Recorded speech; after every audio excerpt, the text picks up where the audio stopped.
and welcome to the Ice Guys, brought to you by the Hockey Podcast Network. This is the show that takes you into the world of the National Hockey League. Every game, every day, from a sports betting perspective, with pro handicappers Alex B. Smith and veteran sports writer Jimmy Murphy. And now, here's your host, Ian Cameron. Welcome to the Ice Guys, presented by the Hockey Podcast Network. Friday, February the 18th. It's Ian Cameron and Alex B. Smith. Audio only without Alex today, but that's all right. He's on the show. We're happy to have him back, ready to break down the Friday NHL card. Thanks once again to Danny Ehrman, our special guest yesterday, who just absolutely hit it out of the park. Outstanding analysis. Just the thought process of someone who played the game is always great. We like having that on this show. It was great to have him on the show as a guest yesterday. Alex, great to have you back today. Yeah, it was an interesting night of games last night. Obviously, I watched my Blackhawks lose 7-4 to Columbus. You got Patrick Laine getting the hat trick, and that was it's interesting because you look at Columbus, they're kind of still within a puncher's chance of getting into the wild card race. The way Boston's kind of collapsing, Detroit's a bit of an up and down team, even though they got a nice shootout win against New York as well last night. But this Columbus team, if they can start stringing it together, if they can try to be a little bit more responsible defensively and still get that kind of offensive output, they might be a team that could be sneaky good, maybe make a move or two at the deadline. So that was the big takeaway I saw from last night. Obviously, there was a ton of other games that were really good. But I thought that was the biggest storyline for me. That was the game that I watched full from start to finish. I think the biggest takeaway from that game, as someone who took over the total, Columbus and Chicago, is where do the Blackhawks turn to for goaltending if they trade Marc-Andre Fleury moving forward? I mean, Lankinen's all hurt now. Lankinen's been inconsistent. And Arvid Soderblom is not ready for NHL duty right now. And that's part of the reason I like the over. He got shelled in his first start before last night. And so they've got some concerns to address there. They did finally score, and part of that was Columbus is pretty bad defensively at times as well, but obviously giving up 7, you're not going to win many games that way. Yeah, briefly last night, we'll run down some of the results we saw. Montreal, congrats to Marty St. Louis, Alex, first win as an NHL head coach. A shocking upset over St. Louis, 3-2. Cole Caulfield rescues the game essentially for Montreal, ties it at 2 late in the game, and then they win in overtime. Caulfield with the game winner, 3-2 for Montreal. Ottawa upsetting Buffalo 3-1 last night. Disappointing from the Sabres because Ottawa certainly banged up a little on no Thomas Chabot on the blue line. Philip Gustafsson hadn't really played well in recent starts at the NHL level, and Buffalo's offense had been playing pretty well recently, but held to just 1 goal. That's hockey sometimes, and they lose 3-1. Detroit, another upset, 3-2 over the Rangers. I think Vito kind of said in the chat yesterday that the Wings might have been live. I know he didn't bet it, but he kind of thought that, hey, the Wings maybe had a chance in this game, and sure enough, they rose up with a 3-2 win, and that's the danger of laying a big price against the Red Wings. Every now and then they can step up and beat a really good team. They've done it. They did it against Pittsburgh a couple weeks ago. And Alex, we got to, pat ourselves on the back for that one. We said in our preview show and season preview going back to the season, right, about Detroit, that there'd be some big dog spots. You may be interested in them, especially stepping up in class, because we've actually seen them play good against some of those better teams. They did it again last night, a nice win against the New York Rangers. Yeah, absolutely. And that's the thing. Like I said, they're right in the middle of that wild card race that I mentioned in the East. And they're, you're going to find some live spots for them. This is going back almost, a couple of years now, where we saw this young core starting to rise, and you were able to steal some games at big plus money prices. And the Rangers, I mean, their team, obviously they're going to be in the postseason run. They're going to be in the mix of things. But right now, you look at the last, few games, they've had back-to-back games where they've had to go into overtime, go into a shootout. This is kind of a team where, it may be, in a lull right now. So some of these, teams that are trying to get back into positioning, can take advantage of some of these teams that are already in playoff spots at the moment. So it's just something to keep an eye on, but definitely Detroit, like I said, once again, is a live dog. When he can play, at his top level, this is a dangerous Wings team. Things kind of really rely on him. If he's not showing up well, which we've seen before, he has been pulled 6 times this season, then things get kind of rough. But when he's on his A game, the Red Wings are just as dangerous as anybody in the East. No doubt. A disappointing game from Boston with Patrice Bergeron back. That's the effort you give. 4-1 loss to the struggling Islanders. That was disappointing. I think we all like Boston. We were all, wiping our tears off the floor after that one. 4-1 loss to Boston. Not a good performance from them last night. A 5-3 Winnipeg over Seattle. They got off to a sluggish start. A little bit of a difficult spot back-to-back. Big emotional win against Minnesota the night before, but they found their way past Seattle. 5-3. Edmonton, it just keeps on rolling for Jay Woodcroft. 7-3 over the Anaheim Ducks. That's 4-0 in the Jay Woodcroft era. It's been just impressive to see this team. Suddenly they're getting what is he doing, Jay Woodcroft, that Dave Tippett couldn't do in terms of them playing team defense all of a sudden? Much better structure, not giving up the zone entry in their own zone very often. They're standing up at the blue line, Edmonton. I can't believe it. It's like I'm watching a totally different defensive team right now, a better one. And they're getting depth scoring all of a sudden. You're getting Ryan McLeod chipping in. You're getting Warren Fogle chipping in. It's not all on Draisaitl and McDavid these last few games either. Mike Smith's been picking up his game, the goaltending category. So lots to like with Edmonton. 7-3, they keep on rolling since the coaching change. We saw Vancouver in a wild one get past San Jose 5-4. San Jose beat the buzzer to force overtime, tying it in the dying second of that third period. But Vancouver wins. JT Miller with the overtime goal. He continues to play well. And my best bet, Washington-Philly over, cashes in. And we get lucky with Washington in regulation and the team total as they pile on goals late, tying it late.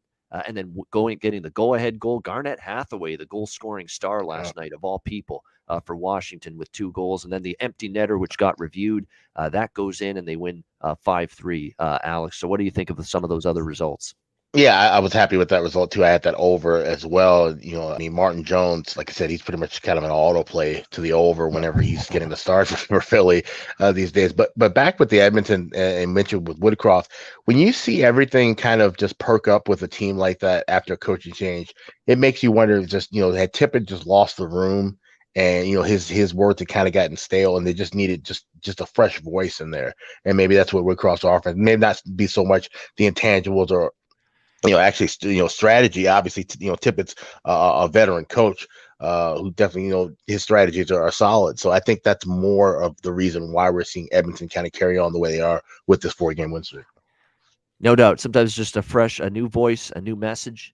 Sometimes that's all the dressing room needs, more than any X's and O's or extra teaching or changing systems, changing the way you play overall. Sometimes it's just you need to hear a little bit of some coach give a team a little bit of confidence, give a player a little bit of confidence. I know that's what Boudreau's done in Vancouver. He just told Brock Besser, hey, you can score. You're a talented player. Just shoot the puck a little bit more. And look at how Brock Besser's played so far for Vancouver under Bruce Boudreau. It's not like they're changing the way these guys play. It's just giving them those little words of encouragement that maybe they didn't hear from the previous coach, that they're now hearing from the current head coach. And we mentioned it too, Rich H. Great job acknowledging that in the chat. Joe Snively right now for the Washington Capitals. This guy just be looking to bet him from a goal-scoring prop perspective. He has been in the lineup lately for this Washington team, and he has found a way to contribute. Very impressive. He's not a young guy. He's 26 years old. He's been around the block. He didn't get drafted to the National Hockey League, and here he is now in the Washington lineup and scoring left and right for them since he's been up with the Capitals, including last night against Philadelphia. So there's a guy maybe to continue to target goal-scoring prop-wise. Joe Snively here for the Washington Capitals. Been absolutely terrific lately for them since he's been up with this team. No question about that. All right, so that is the Thursday recap from last night. Let's turn the page and let's start looking at Friday's card. We will start with the Nashville Predators taking on the Carolina Hurricanes. We've got Carolina minus 155, minus 160 home favorites, 5.5 the total in this game. So I wouldn't call it a really brutal loss if you had Carolina the other night, because to be honest with you, if you watch that game, especially in the third period, Florida was taking it to Carolina pretty good, even though they were trailing 2-1 for most of that third period. Eventually, they tied it, Sam Reinhart in the final minute. And one of the really terrific plays I've seen all year in terms of just a tape-to-tape pass that was right on the money.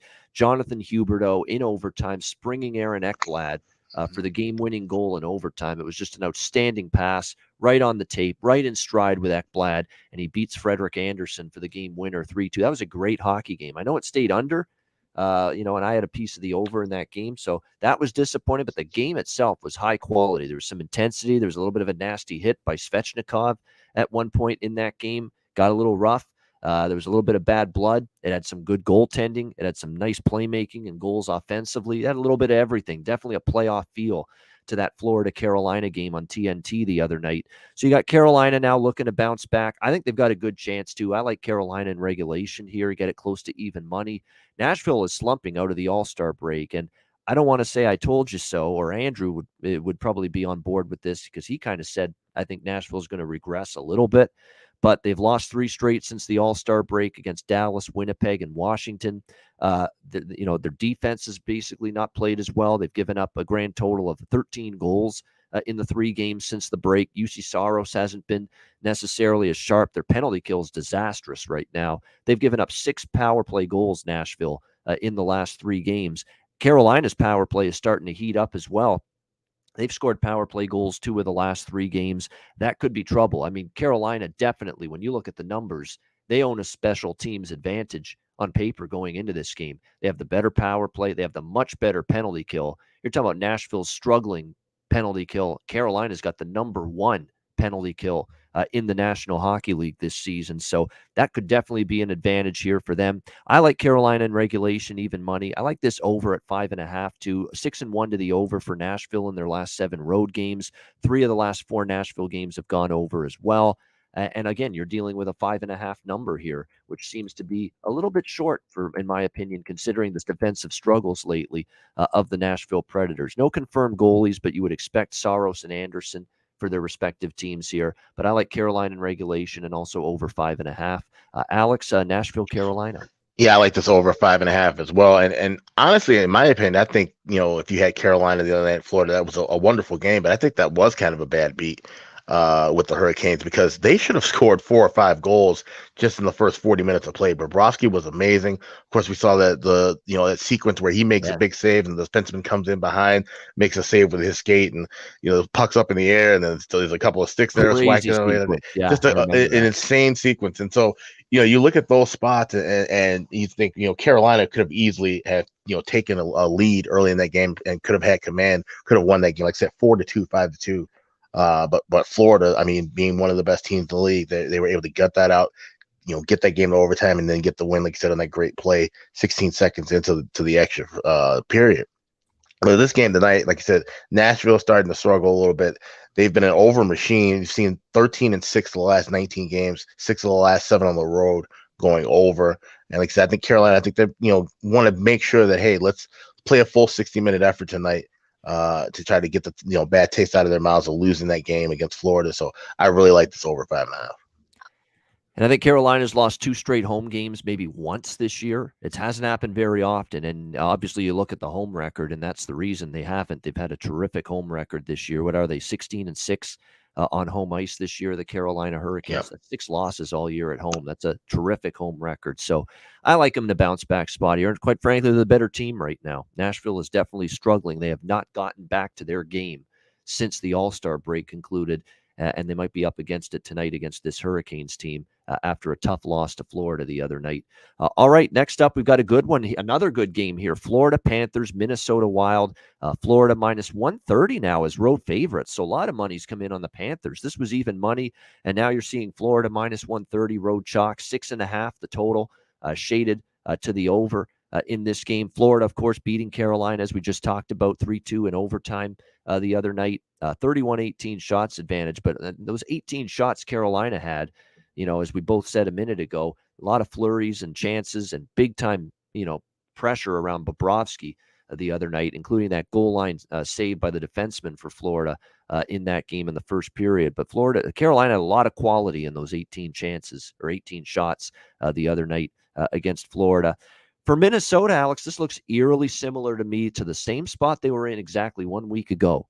They returned home after a disappointing loss to Winnipeg. They had been shut out 2-0 by the Jets the first game after the All-Star break. They returned home on Saturday and they played a very good elite level opponent, Carolina, at home, and the Wild won that game 3-2 against the Hurricanes. Kind of that same spot here. They're off a loss again, another loss to Winnipeg, 6-3 on Wednesday night, and now they're returning home playing another elite level opponent. And you just can't ignore, in my opinion, the difference between these two teams, particularly Florida, home versus road.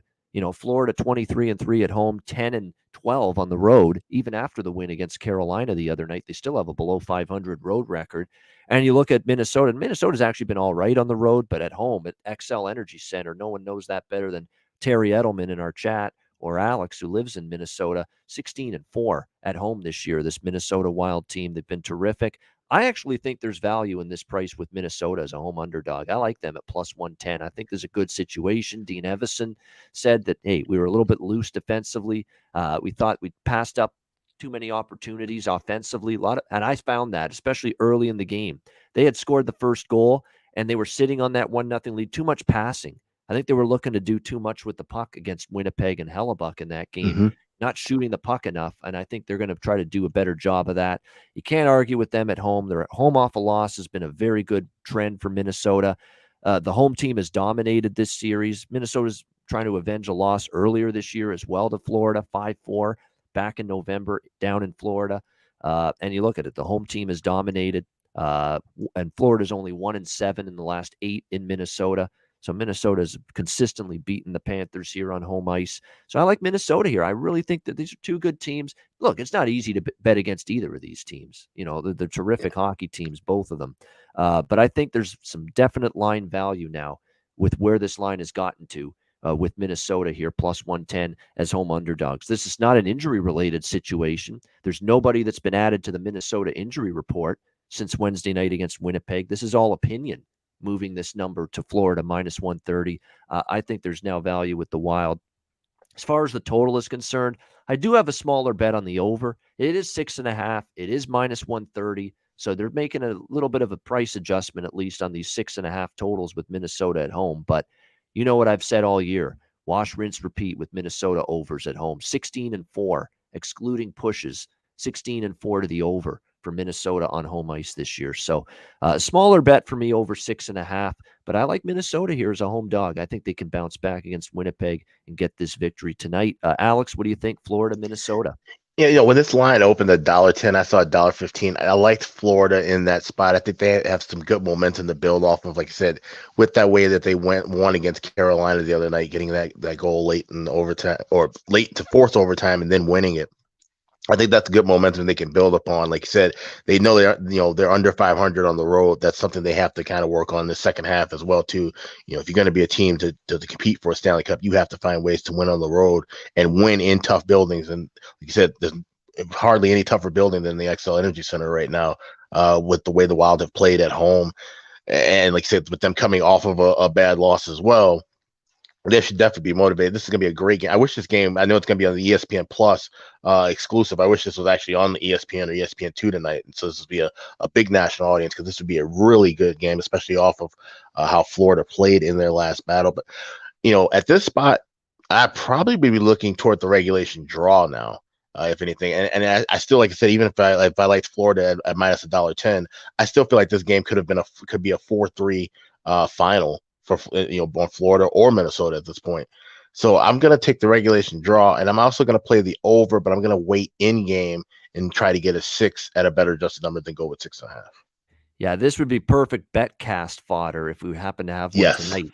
Definitely. Wait for 5 minutes. Maybe you get a scoreless stretch in the first 5-10 minutes of the game. And you certainly got that with Minnesota and Carolina when they played last Saturday night in Minnesota. In fact, there was only one goal after the first 2 periods. You really could have gotten a better.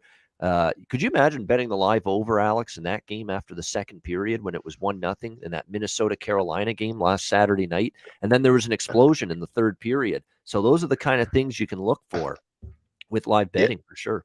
It's funny because I was actually out at Tom Reed's bar, which is like basically a block away from XL, watching that game, and I had my phone out, and I was actually live betting. I was able to hit 3 in a row back and forth between Carolina and the Wild with next to score props. So it was kind of funny sitting there with the people, some friends of mine, and kind of showing them how that worked. But yeah, that was a great live bet game, and this one most certainly will be too. So like I said, this will be the game I'll watch here at home tonight, along with the Hawks. So I'll definitely be looking for some live betting opportunities. Yeah, definitely. One of those games, definitely to look for some live wagering opportunities. No question. There'll probably be a good handful of them for sure. And I want to remind everybody, yeah, it's ESPN Plus, Johnny Buchagras and Brian Boucher tonight on the call for this game. But next week, I mean, ESPN is turning to ABC Saturday games every Saturday starting next week, February 26th. They have Rangers and Penguins, 3 p.m. Eastern, 2 p.m. Central. On ABC. They're going to have an ABC national TV game every Saturday afternoon for the rest of the regular season starting next Saturday. And TNT I don't know if it's next Sunday or it might be actually closer in March, but they're going to be doing Sunday games as well. And that's in addition to what they're already doing on Wednesday nights with the one game or the two games on a Wednesday night. So there's going to be a lot more national TV hockey for the rest of the regular season, which is great news for everyone in the U.S. for sure. Yeah, I think that starts with the Stadium Series game, Nashville and Tampa. I think that's what will kind of kick off the TNT Saturday coverage next week. Yeah, exactly. So you're going to get Saturday and Sunday hockey from ABC and TNT. Great stuff. And this is when you really feel like, to be honest with you, if you've been grading the national TV deals for the US up till this point, you're underwhelmed. There's been so many ESPN Plus games. There haven't been many on ESPN or ABC network television. TNT, has only had Wednesday nights up till this point, but now you're seeing it really kick in. You're going to get Wednesday TNT. You're going to get ESPN Plus games during the week. You're going to get Thursday ESPN games as well. Moving forward, the main ESPN network is going to have a lot of Thursday night hockey moving forward. You're going to have a Saturday afternoon ABC game the rest of the season. You have Sunday afternoon TNT games. So there's some really good things on the horizon for national TV audiences in the United States when it comes to NHL hockey the rest of the regular season. All right, let's go to Dallas and Chicago. Next up here, we've got Dallas minus 155, road favorites, 5.5 the total in this game. Very difficult to back Chicago right now. I get it. They're slumping. They're not playing great hockey at the moment. The goaltending, the defense was awful last night. But there is one guy that's in net tonight for the Chicago Blackhawks. He's back in net, Marc-Andre Fleury, who has been brilliant, I think, in a lot of his recent starts. Now, he was in net for the 5-1 loss against St. Louis, but let's also remember that he's in net for each of the last two wins that Chicago's had here since the All-Star break. The 4-1 win against Edmonton, which is the game that sent Dave Tippett packing, and then the 3-1 win against Winnipeg earlier this week. And Fleury was terrific in both of those games. He made some great saves. He's trying to, I think, if anything, not just trying to show, help the Chicago team win, but more importantly, show what he can do maybe for another team should he get dealt at the trade deadline. So this is a motivated Marc-Andre Fleury playing at a very high level for the most part in some of his recent starts. So that's the one hesitation. Dallas is not a great road team. Now, it'll say they've won 5 straight on the road, Alex, and they have. And Rupe Hintz has been great. Joe Pavelski with a 4-point night the other night. Robertson can't be stopped. If you're not taking Robertson right now for the Dallas Stars every night to score a point or a goal, I think you're missing out. He's been magnificent for Dallas. But you have to factor in that even though they've won 5 in a row on the road, the Colorado win was a great win, 4-1. And Colorado wasn't in the greatest spot, I thought, the other night. They had Vegas the next night. They had already shut out Dallas on Sunday. So maybe not the greatest game necessarily for the Avalanche, but give Jake Ottinger credit. That was one of his best games of the year. 47 shots. He stopped 46 of them against Colorado. So that was a very quality road win. We won't take that away from Dallas. It doesn't get much better than that when you go into Denver and beat Colorado. But the other road wins were on that road trip where they faced the Sisters of the Poor. New Jersey, Philadelphia, Detroit, Buffalo. They faced a lot of weak teams. So really only one out of that 5 road games in a row that the Stars have won has been a quality road win. It's a pass for me. I mean, I could probably only look toward Dallas because they're a team that's fighting for their playoff lives. They are the better team.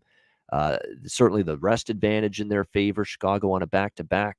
Stars a little bit more rested. But the Stars are coming off the big win against Colorado. Do they maybe have a fall flat here potentially for a team like Dallas? It's been so up and down all year. You worry about that a little bit. But I don't know if I could trust Chicago at this point in time. I lean Dallas in regulation, but this is probably a game I end up staying off. Alex, what do you think here? Stars, Blackhawks. Yeah, maybe a slight lean to the first period over, but this is like I said, it's just no way you can back Chicago right now. And that game last night was absolutely awful. I'm kind of kicking myself because I didn't. I ended up grabbing some of the live full game over rather. I didn't have the first period over last night, knowing that Arvid Soderblom was going to be in net, and he's just not up to standard, as you mentioned earlier. So if Fleury is dealt, I have no idea what the Hawks are going to do. Obviously, it'll be Colin Delia, Lankinen once he gets back, if he does get back this season, and Soderblom. This is going to be a team where we're going to see overs galore moving forward. So even with Fleury in net, I'm not going to play a full game over because, like I said, he might be playing, for a ticket out of town, basically, but. This is a Dallas team. We have seen them do well in the first period over. They kind of cooled off a little bit in the last few games, but I would not be shocked to see 2 here. So that's just a lean. It's not official, but leaning with the first period over here with Stars and Hawks. So there's been talk about Marc-Andre Fleury and potential destinations for him. Washington's been in the mix. There's been a few teams. Even his former team at Vegas has been rumbling. Frank Saravalli doesn't blow smoke, all right? I don't give 2 shits what Kelly McCrimmon is saying right now. From the Vegas camp, or George McPhee for that matter. They're right away just striking down that report and those rumors saying, that's not on our radar. Bullshit. We also saw someone strike down rumors about Lecavalier being involved with the Canadiens about a week or 2 ago, saying, that's not going to happen. There's nothing that's come up in that regard. And sure enough, what do we hear just announced today? Yeah, Lecavalier joining the Canadiens front office. So that's why these people that strike down these reports as rubbish, don't buy into them completely. I still think Vegas is sniffing around Marc-Andre Fleury as far as I'm concerned. Now, the question is, are they actually going to end up pulling the trigger? And does he want to go back? Because he got bitterly disappointed and thrown under the bus by that franchise. And the way they handled his exit was hideous.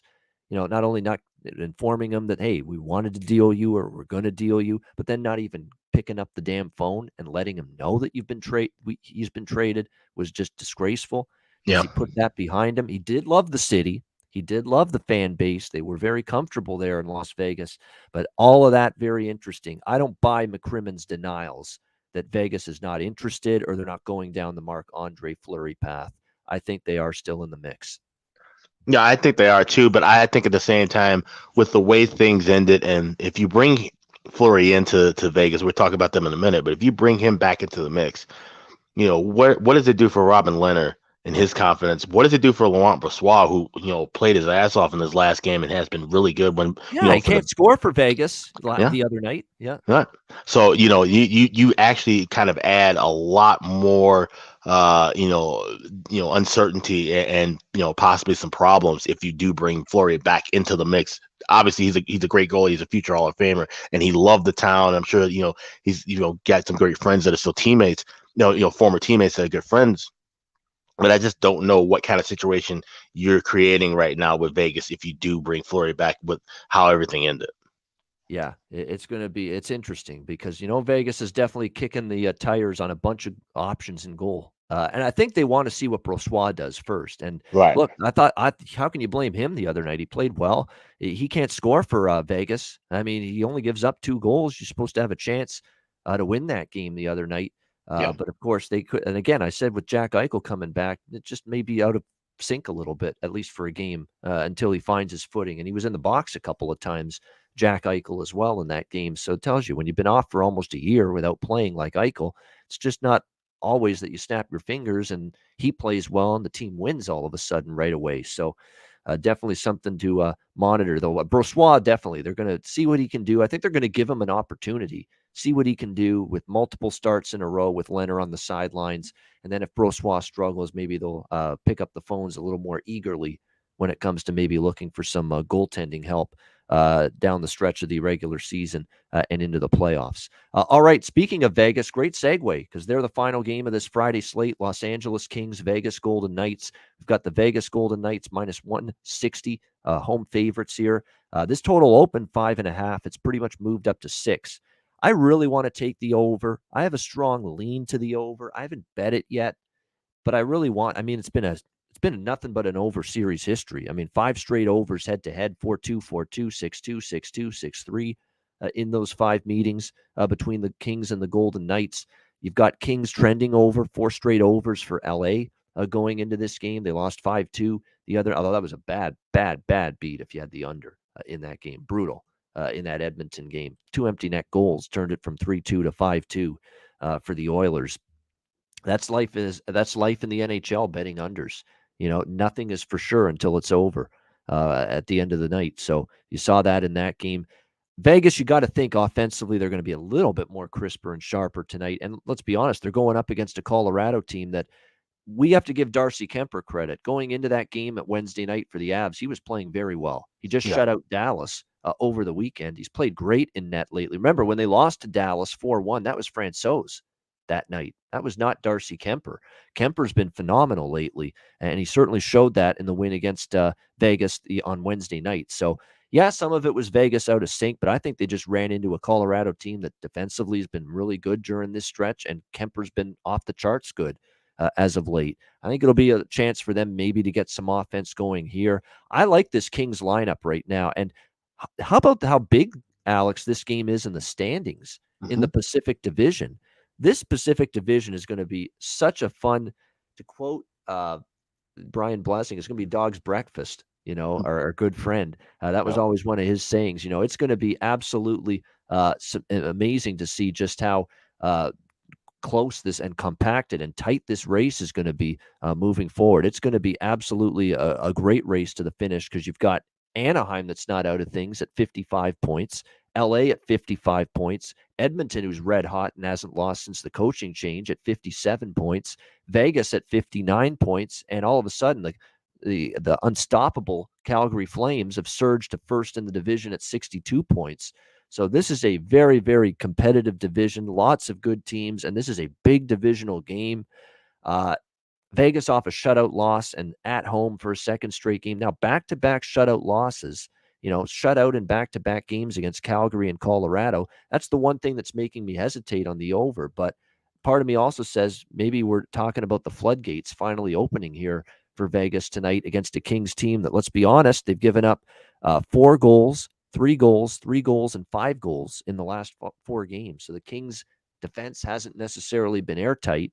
On the flip side, I think the Kings can score some goals themselves against Laurent Brossoit and the Golden Knights when you look at what they've got. I like that top line with Kopitar, Kempe, and Iafallo. They're playing phenomenal. They're getting Arvidsson's been chipping in lately. Quentin Byfield now is a regular member of this team and this lineup on the third line. There's lots to like with this LA Kings team at the moment. It's a great game. It's a tough game for me from a side perspective. I think there's some value with LA a little bit at the plus number, but at the same time, Vegas at home off back-to-back shutouts. Do I really want to step in front of them here, especially when I think there's going to be a lot more cohesion and chemistry tonight now that Eichel's got a game under his belt? He'll be better. I think the team as a whole will be better. So I'm off the side. I'm strongly leaning to the over based on the series history, and I think this could be one of those the floodgates open kind of nights for this Vegas offense after being shut out in 2 straight games. Haven't bet it yet, but I'm strongly leaning to the over here with this total of 6.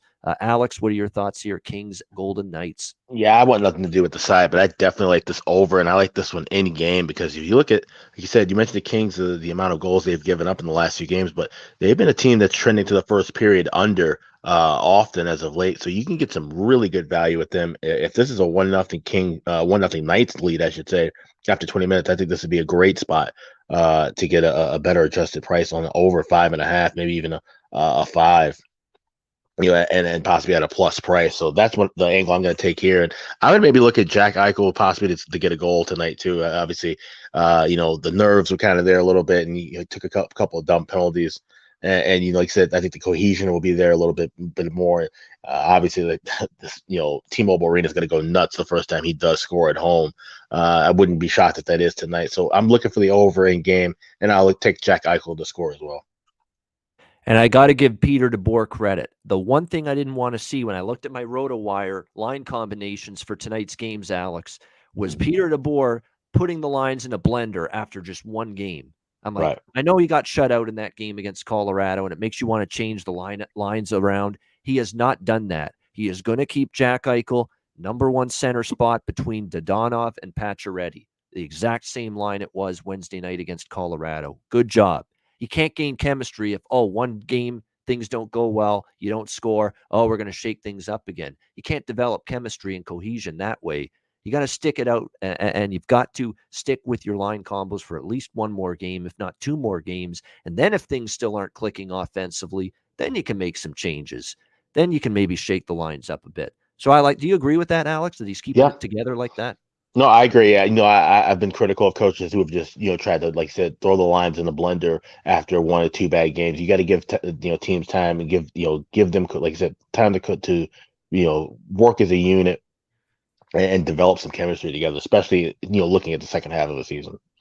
Yeah, and I like that. And, Eichel took some penalties that were, I think, just, for a guy that hasn't played in almost a full calendar year. There was a step slow on a couple of those hooking penalties, holding penalties that he had. But when you look at what he was able to do, he had one shot on goal. So, he didn't have a huge imprint on the game offensively. But again, you're talking about a guy that's not played hockey in forever. There's going to be maybe that little bit of a period of time that he needs to get up to game speed again. And the game under his belt should help him. So, Alex, making a case for the over. You're going to look for it live, though, right? Yeah, that'll be live. Yeah. There you go. So again, one of these situations, once again, where you can get probably a better number on the first period over, and certainly a better number on the full game over if we get that 5-minute period to start the game where there's no goals. And you'll definitely find a 5.5 live in game at that point if that indeed transpires. Great stuff. That is the Friday NHL card.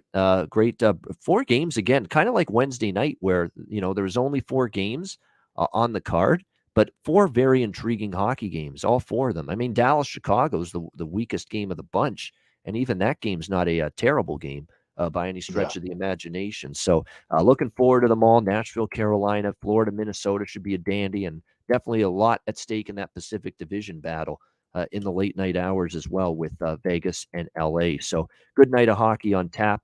What's also a good thing and a good option is signing up at DraftKings Sportsbook, our great partners here at the Ice Guys and the Hockey Podcast Network, official sports betting partner of both the NHL and the NBA. But we're going to talk NBA this time around with DraftKings. Definitely some things that you can take advantage of. Of course, the All-Star break is here for the NBA, but take advantage of what you can do once the league returns from the All-Star break, because DraftKings Sportsbook is giving you an offer that's too good to pass up.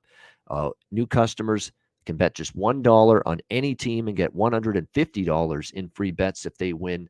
If DraftKings Sportsbook isn't available in your state yet, you can still take your shot at a big payday. Everyone can play for huge cash prizes with DraftKings daily fantasy basketball contests. DraftKings is giving all new customers a free shot at millions of dollars in total prizes with their first deposit. Download the DraftKings Sportsbook app now. Use promo code THPN. Bet just $1 on any NBA team and get $150 in free bets if they win. That's promo code THPN at DraftKings Sportsbook, an official sports betting partner of the NBA and NHL. Must be 21 years of age or older. Minimum age and location requirements vary by jurisdiction. See DraftKings.com/sportsbook for full list of requirements and state-specific responsible gaming resources.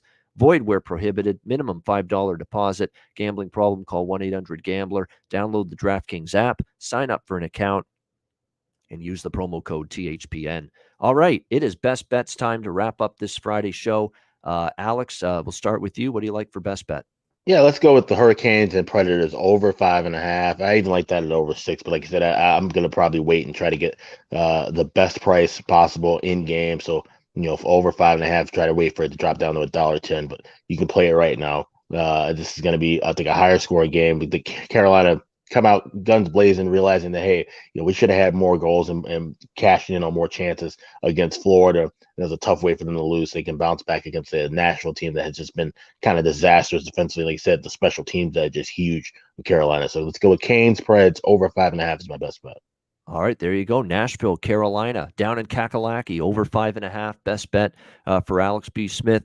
My best bet is going to be that same game, but I'm going to go Carolina, and I like the over too, but I'm going to go with Carolina in regulation. You can get some books have -110, -105 even, -110 with Carolina in regulation. I think that's a good price, a bounce back spot. Nashville hasn't won since the All-Star break, and now they got to play probably the toughest team they've played during that stretch. With all due respect to Dallas, Winnipeg, and Washington, this is an even better team you're playing tonight, Carolina, and you're getting them off a tough loss in overtime that should get the best effort from the Hurricanes, and they are the better of these two teams. I like Carolina in regulation, minus 110.